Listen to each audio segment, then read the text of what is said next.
Bonjour Éric Ciotti. Bonjour. Jean-Michel Blanquer s'est expliqué hier soir sur TF1 et à l'Assemblée également. Et il concède que le symbole de ses vacances à Ibiza avant une rentrée sous Covid était malheureux. Est-ce que l'incident est clos? Il a dit les choses. Et ce qui est déplorable dans cette affaire, c'est pas simplement les vacances. Le ministre en a parlé mieux que je ne saurais le faire. C'était choquant et ça a choqué des Français. Mais ce qui est grave, c'est l'impréparation de cette rentrée. Ce qui lui est reproché, ce que les enseignants, ce que les parents d'élèves qui ont subi cette situation de désorganisation. Je suis parent d'élèves, mes 2 filles ont été Vous avez fait des autotests, cas etc. contact, donc c'est la litanie des autotests qui ne sont pas disponibles en nombre suffisant.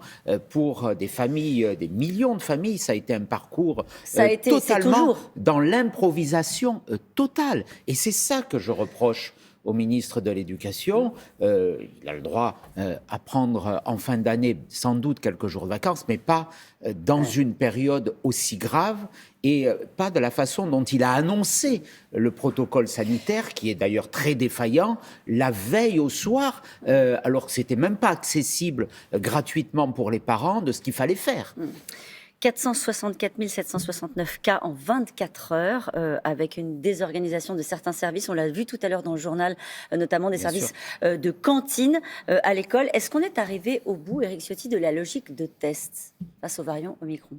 Et certains scientifiques le soulignent, des pays comme l'Espagne commencent également à l'évoquer. Quand il y a un nombre de cas aussi important, les tests, le coût des tests, c'est 1 milliard d'euros en décembre. Donc la question se pose.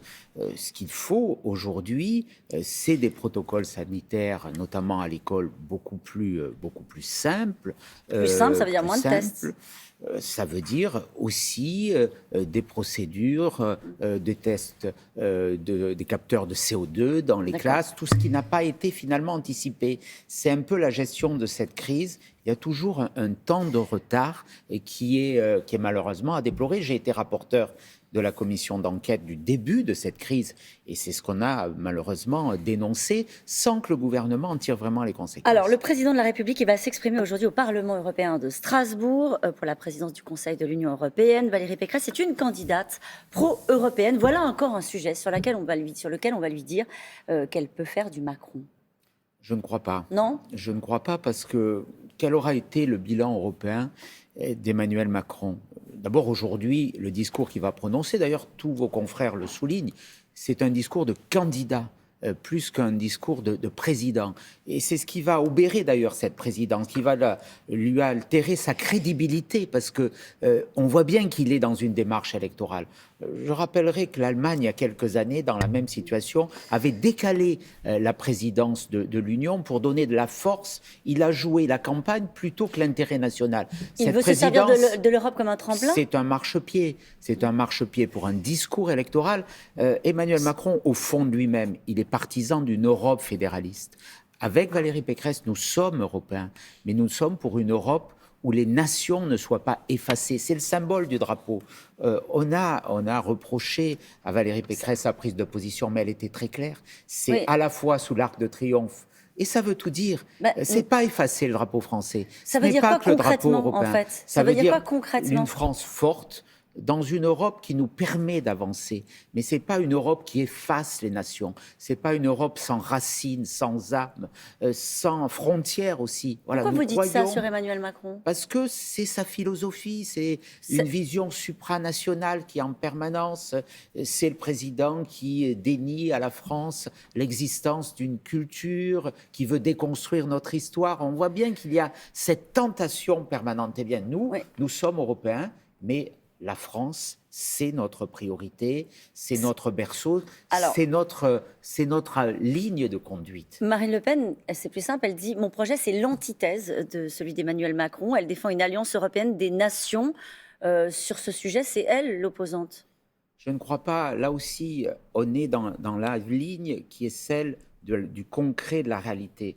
Elle n'est pas dans le Marine concret, Le Marine Le Pen, Pen. elle a voulu sortir de l'euro, elle a voulu sortir de Schengen, on ne sait plus où est vraiment sa ligne. C'est une ligne simplement dans la dénonciation. Nous, ce que nous voulons, c'est une France qui reprenne le leadership en Europe. C'est certainement pas Marine Le Pen qui portera cette voix. Quelle serait sa crédibilité? Sérieusement, qui imagine aujourd'hui une politique efficace, une France respectée avec Marine Le Pen à sa tête? Elle fait des constats, elle fait des dénonciations qui changent en permanence. Alors, ce qu'il faut, c'est de la crédibilité, de l'efficacité. Monsieur Bien. Macron a été arrogant, Madame Le Pen n'est pas crédible.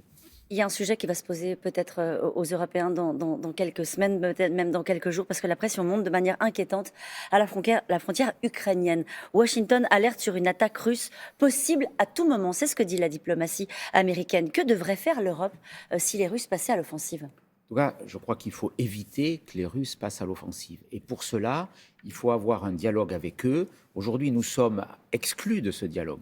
Il y a un échange qui dépasse les Européens, ce qui est une humiliation, entre les Russes et les Américains.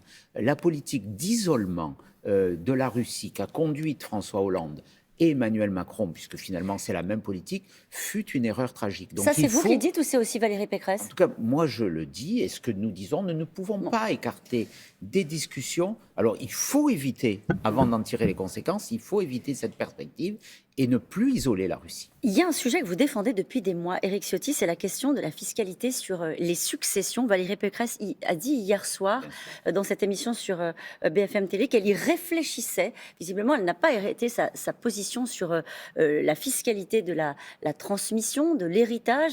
Qu'est-ce que vous lui proposez, vous?